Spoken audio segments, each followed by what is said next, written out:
Friends, मेरा नाम राकेश रमन है। मैं एक जर्नलिस्ट और सोशल एक्टिविस्ट हूँ और साथ में एक क्लीन हाउस सर्विस चला रहा हूँ पिछले 6 या 7 साल से।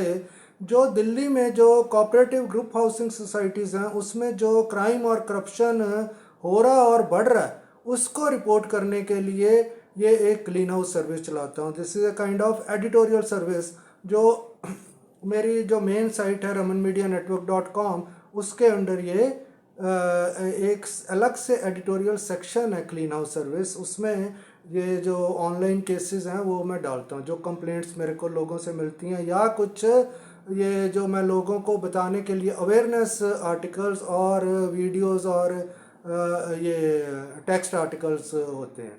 तो उस क्लीन हाउस सर्विस के अंडर अब मैंने एक कुछ ही दिन पहले, हफ्ता 10 दिन पहले, एक नया फीचर शुरू किया। ये नए फीचर का नाम मैंने रखा है मोस्ट करप्ट एमसीज, यानी कि जो दिल्ली की हाउसिंग सोसाइटीज़ हैं उसमें सबसे ज़्यादा बेईमान जो एमसीज हैं, जो मैनेजमेंट कमेटीज़ हैं, उनको लेबल करने के लिए उनको एक लेबल आपने देखा होगा कि ये जो आवारा पशु घूमते हैं सड़कों के ऊपर, भैंसें घूमती हैं या गायें घूमती हैं या आवारा कुत्ते होते हैं, उनके ऊपर एमसीडीज़ वाले, म्यूनिसिपल कॉरपोरेशन वाले अलग अलग शहरों में, सब शहरों में एक ऐसे स्टैंप लगा देते हैं कि ये आवारा है। तो उसी तरह से मैंने अब एक मैनेजमेंट कमेटीज़ को एक मोस्ट करप्ट एमसीज की स्टैंप लगानी शुरू कर दी है, जैसे कि आवारा पशुओं को लगाई जाती है। तो अब ये जब वो केस छपेगा, जो मेरे को लोग कंप्लेंट करते हैं रेजिडेंट्स, तो उसके साथ एक ऐसे मैंने बहुत अच्छी एक, आप मेरी साइट पर जाकर देख सकते हैं, इसके नीचे मैं लिंक छोड़ दूंगा उसका, जो मोस्ट करप्ट एमसीज जो मैंने नया फीचर एक शुरू किया है उसका लिंक इसके नीचे छोड़ दूंगा। उसके में मैंने ऐसे राउंड एक स्टैम्प बनाई है। वो मेरे दिमाग में वही था जो पशुओं के ऊपर, एनिमल्स के, स्ट्रे एनिमल्स के ऊपर लगाते हैं स्टैम्प, उसी तरह से मैंने एक मोस्ट करप्ट एमसीज की स्टैंप बनाई है।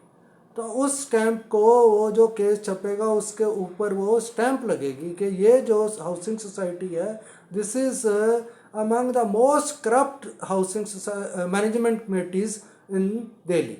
तो उसका नाम मैंने रखा है, या तो उसको एमसी यानी कि मोस्ट करप्ट एमसी, यानी कि मोस्ट करप्ट मैनेजमेंट कमेटी, या उसको मैं एमसी स्क्वायर भी लिखा है कि एमसी स्क्वायर, जो एमसी इंटू एमसी होता है।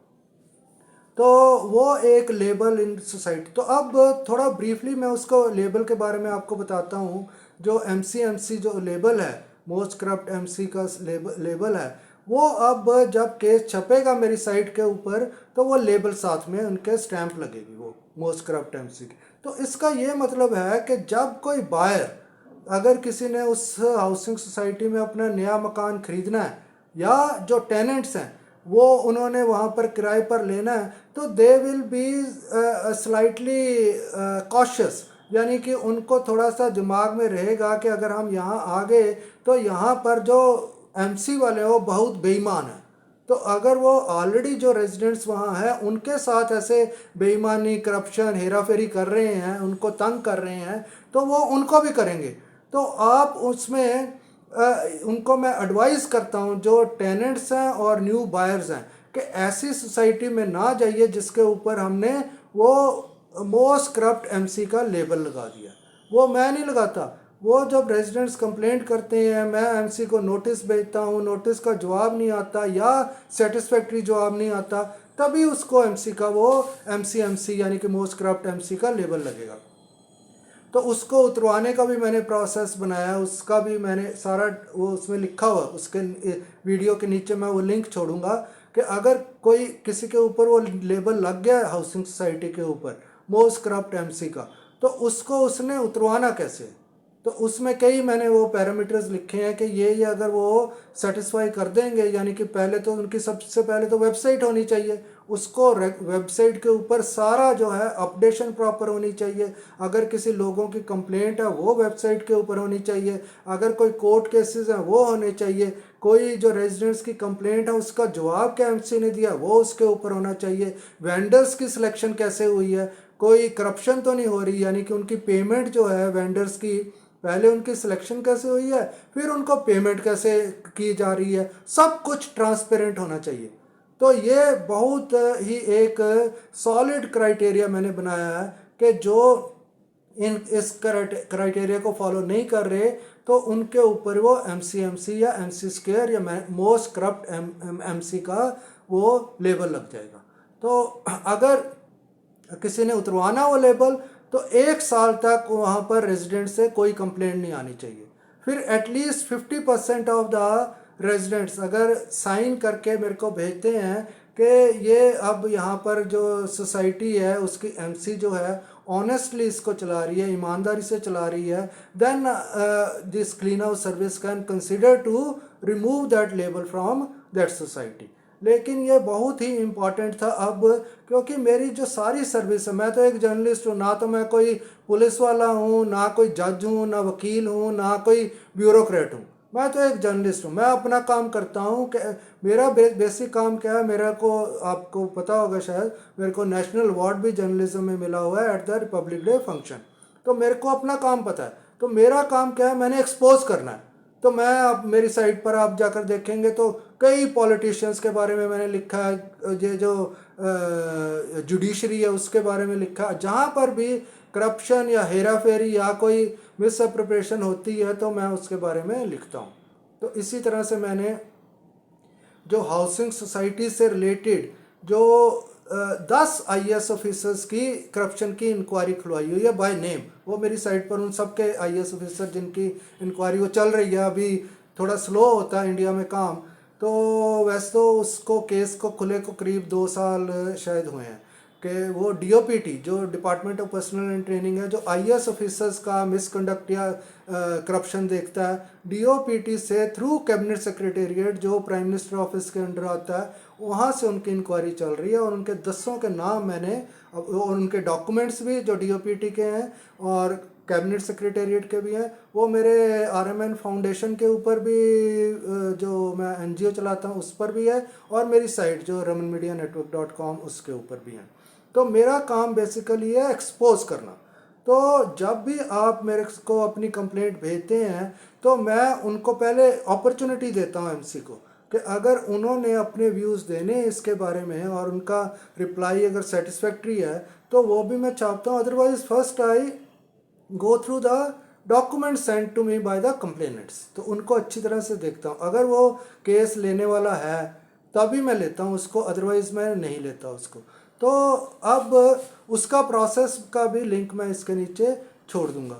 तो अब मैं बहुत से लोगों को अभी कन्फ्यूज़न है कि मैं करता क्या हूँ इस केसेस के साथ। तो मेरा काम बेसिकली एक्सपोज करना है कि जब एक्सपोजर होगा किसी क्राइम का तभी जो लॉ इन्फोर्समेंट अथॉरिटीज़ है तभी कोई एक्शन लेंगी। अदरवाइज आप ये जो लेटर्स वगैरह मैं देखता हूँ रेजिडेंट्स लिखते हैं वो गवर्नमेंट को, यानी कि आरसीएस ऑफिस में या डीडीए में या कहीं और जो लेटर्स लिखते हैं उससे कुछ समझ नहीं आती। तो मैं उसको एक सिस्टमेटिकली उसको बनाकर केस को तब वहाँ पर भेजता हूँ और साथ में अपनी साइट पर डालता हूँ। तो इससे क्या होगा, एक्सपोज होंगे कि इस सोसाइटी में इस तरह का वायलेशन हो रहा है लॉ का, तो वो मैं अपनी साइट पर डालता हूँ और उनके नाम डालता हूँ जो एमसी के लोग हैं। तो एक इसी से एक्सपोजर जब होगा तो उनके ऊपर एक कम्युनिटी प्रेशर बनेगा कि इसको अब मैं इसीलिए आप सबको कहता हूँ कि ये जो मैं वीडियोस बनाता हूँ या आर्टिकल लिखता हूँ आपको सबको मैं ईमेल करता हूँ, उसको शेयर कीजिए ज़्यादा से ज़्यादा। जब ज़्यादा से ज़्यादा लोगों को पता चलेगा कि ये सोसाइटी ऐसे काम कर रही है, कई लोगों को ये भी नहीं पता कि वो लॉ वायलेट कर रहे हैं, तो उनको इसको पढ़कर या वीडियो देखकर उनको पता चलेगा एमसीज़ को कि वो ये जो है अपनी सोसाइटी ठीक तरह से वो भी इस लॉ को ब्रेक कर रही हैं। जैसे मान लीजिए एग्जांपल के लिए मैं आपको बताता हूँ कि वेबसाइट बनाना एक लॉ के अंडर ज़रूरी है। आरसीएस के कई डायरेक्टिव्स हैं, उसका भी मैं अपने उसके क्लीन हाउस पर लिखा हुआ है, उनके डायरेक्टिव्स भी जो नोटिफिकेशंस हैं आरसीएस ऑफिस को। तो अब कई सोसाइटीज़ को ये पता ही नहीं है कि ये मैंडेटरी है वेबसाइट बनाना। तो जब आप ये वीडियो शेयर करेंगे सबके साथ या आर्टिकल जो मैं भेजता हूँ शेयर करेंगे, तब और सोसाइटीज़ को भी पता चलेगा कि ये वायलेशन ऑफ लॉ है, फिर वो अपनी वेबसाइट बनाना शुरू कर देंगे। इसी तरह से कई फार कंस्ट्रक्शन है, अब फ्लोर एरिया रेशो कंस्ट्रक्शन, वो बहुत बड़ा क्राइम है, लोगों को पता नहीं है अब ये। तो अब जब वो वीडियो आप शेयर करेंगे लोगों के साथ तो उनको पता चलेगा कि कैसे ये आपकी सोसाइटी में जो सीनियर सिटीजन्स हैं, बच्चे हैं, उनके ऊपर कैसे ये जुर्म करते हैं, ये जो फार कंस्ट्रक्शन करते हैं। जो 8-8 10-10 साल चलती है एक सोसाइटी में, और कई लोग मर जाते हैं उसमें। पोल्यूशन इतना होता है, लोग अपने घर में आराम नहीं कर सकते, जिनको डॉक्टर ये भी कहता है कि गोली खाकर आराम करना है आपने किसी बीमारी के लिए, they are not able to take rest, क्योंकि ये फायर कंस्ट्रक्शन तो इतना वो खतरनाक प्रोजेक्ट है, बिल्डिंग सारी की सारी तोड़ देते हैं ये, और सारा दिन सुबह से लेकर शाम तक क्रशिंग जैसे मशीन की होती है वो चलती है, तो कैसे कोई रेस्ट करेगा। तो इसीलिए कई लोग मर जाते हैं उसमें, कई एक्सीडेंट्स में मर जाते हैं, तो उनको पता ही नहीं है लोगों को। तो जब आप वीडियो को या आर्टिकल को शेयर करेंगे ज़्यादा से ज़्यादा लोगों के साथ, अपने व्हाट्सएप ग्रुप्स में डालिए इसका लिंक, या ईमेल से करिए, या और जो सोशल मीडिया आपके अकाउंट्स हैं उनके साथ शेयर कीजिए, तभी उनको ये पता चलेगा। तो आज मैंने आपको इस वीडियो में सिर्फ ये MCMC most corrupt management committee का ये जो फीचर मैंने नया शुरू किया under my clean house service, इसी के बारे में मैंने आपको आज बताना था। अब जो इसके रेलेवेंट लिंक्स हैं वो मैं इसके नीचे छोड़ दूंगा, and I urge you to subscribe to this channel. इसको सब्सक्राइब कीजिए चैनल को, और इसको शेयर कीजिए मैक्सिमम।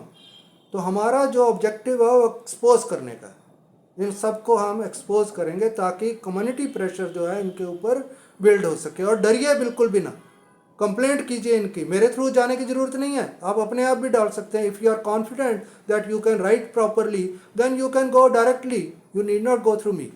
तो आज के वीडियो में मैंने यही मोस्ट करप्ट MC फीचर के बारे में आपको बताना था। तो इसको सब्सक्राइब कीजिए, वीडियो को शेयर कीजिए, एंड थैंक्स फॉर वॉचिंग।